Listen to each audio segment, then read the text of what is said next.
Hello? Yeah. I said, it's times like this, when you hear about yourself, that you realize, what you've done. So, good morning. As I can see, you guys had, some of the guys who didn't make it probably had a heavier night than those who were here. When I was given the 11 o'clock slot, I knew that I would have very few. But the good news is, the very few here actually are here for a purpose. So that's good. So let me start. I have no idea why Deepak makes it a point every time he's doing the IP Enclave or WOW Awards. He reaches out to me, and this time again, when he called, I asked him, why do you keep calling me again and again? His answer was kind of funny, but I just think he has too much of love for me, and he probably admires what I've done, and that's why he keeps calling me. So thank you, Deepak, for having me again here. While I talk about Deepak, there's something that crossed my mind this morning, and I think I should share this with you. During school time, I'm sure we went through our elementary science classes and we were taught about electricity. And in electricity, there are two forms of electric current. One is AC, alternating current, and the second is DC, which is direct current. Now you understand what DC means. It's direct current, the guy's fucking charged all the time, So now, as far as me and my talk goes, last few times that I was here, we've spoken about Sunburn, and I think it's not right for me to talk about Sunburn anymore because it's not mine. Sunburn was a SOBO asset. Those who are familiar with Bombay will understand what SOBO is, South Bombay. It's now a NOBO asset, North Bombay, and I'm sure you guys will know the difference, notice the difference that is going along. But having said that, I think the whole theme of this conclave over 2 days is inspired by Mr. Narendra Modi, our Honorable Prime Minister, who made a comment in the Odisha Conclave 25. And I must repeat this just to refresh your memory. In a country with such rich heritage in music, dance, and storytelling, with such a large pool of youth and massive consumer base of concerts, there are vast opportunities for a concert economy. Concert economy. In the past decade, both the trend and demand for live events have grown. You must have seen the incredible images from Coldplay concerts in Bombay and Ahmedabad in the recent days. This is the proof of how much scope live concerts have in India. Live concerts are a powerful driver of India's creative economy. Pointed to Coldplay sold-out concerts in Bombay and Ahmedabad, emphasized the cultural depth, young demographic, and appetite for live experiences, called on states and private players to build concert-ready infrastructure and talent, announced India's first Wave Summit to spotlight creative leadership, all music to our ears.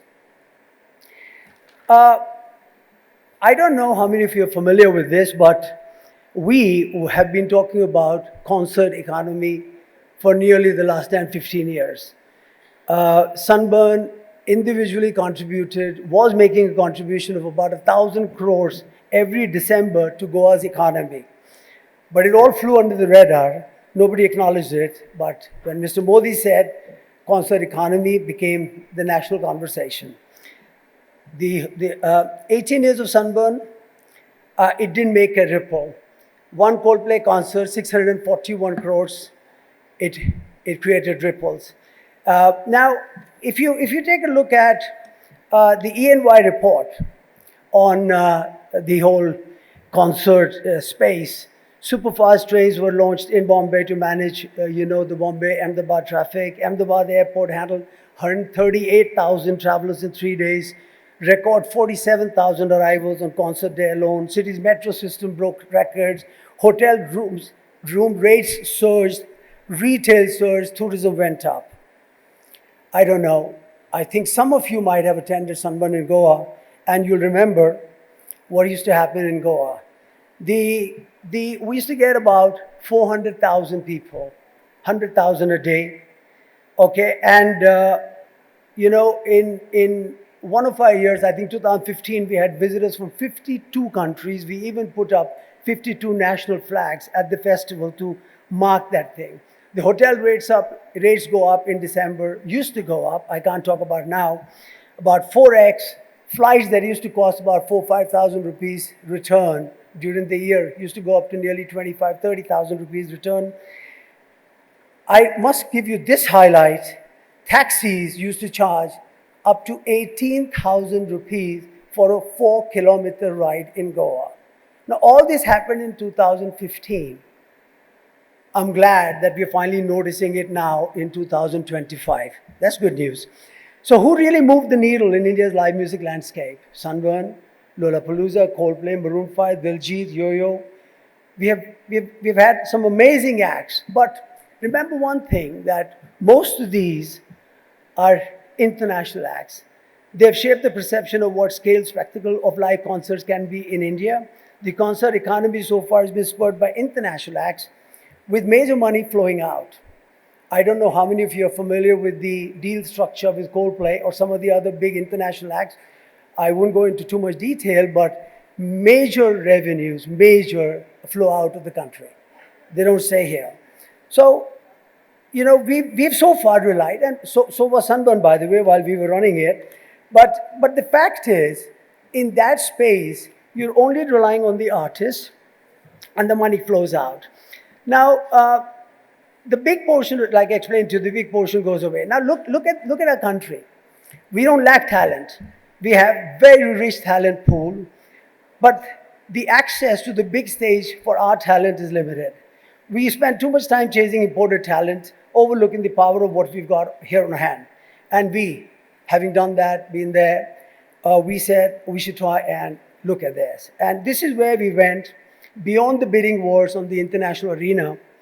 I'm sure you're familiar with the bidding wars. Most of the international acts are not about asking them how much do you want. It's about putting an offer on the table. And when you put an offer on the table, that's only the beginning. And then it just goes up and up and up. And there goes your viability and P&L. So our new focus was to prioritize investment in homegrown talent, building IPs. Now, I don't know, most of us in the touring business, in the concert business, are not really investing in creativity. We're not really putting a show together. We're not really conceiving anything or curating anything. I mean, everything comes in the form of writers, whether it is SFX, whether it is tech, whether it is sound, hospitality, everything is defined. We're not creating it. We're not doing anything. We're merely executing it, taking the huge financial exposure and going on with it. Now, we said, let's try and shift it. I mean, look, for us to say this is probably easy, having spent about nearly 20 years doing this, but this is our renewed focus. And when we do this, we keep all the revenues in the country. So we were looking and we identified, you know, especially, I'll share this with you, it's not a big deal. So when we saw what happened in the last 6 months of 2024, we had all international acts dawning upon us, and one after the other, big crowds, huge turnouts. We went out to a leading Indian talent and we said, okay, listen, it's time for us to try and put together a huge Indian show, Indian creative, Indian talent, Indian ensemble. And Mr. Rahman accepted that challenge, and then we worked with him. By the way, I'm sure you know Mr. Rahman. 2 Academy Awards, 2 Grammy Awards, 1 BAFTA, 1 Golden Globe Award, 6 National Film Awards, 15 Filmfare Awards, 18 Filmfare Awards South, and Padma Bhushan. Now, somebody like that hasn't had a big stage and a big stadium concert in India, and we were busy, you know, bringing international acts to give them the platform here. This guy's been recognized the world over. So we put our energy together. By the way, the show that we put together was, again, not something that was given to us to execute. We created it. So the Wonderment Tour was born, created, curated, designed. All the riders were defined by us. So for the first time, we actually sat with the technical teams and defined everything. May 3rd, we turned the page to a bold new chapter. The Wonderment Tour made the global premiere in Bombay, landmark moment. The first and only show to be fully curated, created, and produced by an Indian promoter. Presented in collaboration with Wave Summit, of course, the government of India followed the vision dictated by Mr. Narendra Modi, and they supported this project. We didn't book an artist. We sold an idea, and in exchange, we got a tour. So we are now going to run this tour across the nation, across international markets, and one idea will probably land us with a few hundred crores top line. And this is all ours. We get to keep it in the country. It's not going anywhere. No bidding wars, nothing, okay? So India, we didn't just host talent. We created, curated, produced, owned, we demonstrated. I think this is the direction we want to take, and this is what I think we, on the whole, should look at doing as well. India is not short of talent. India has got a lot of talent. You know, I think all of us heard Mr. Modi say, concert economy, less per head. We should also remember what he said earlier, make in India. So if we combine the two, I think we've got better chances of success. With that, I'll leave you guys. Thank you very much for your patience. Have a good day.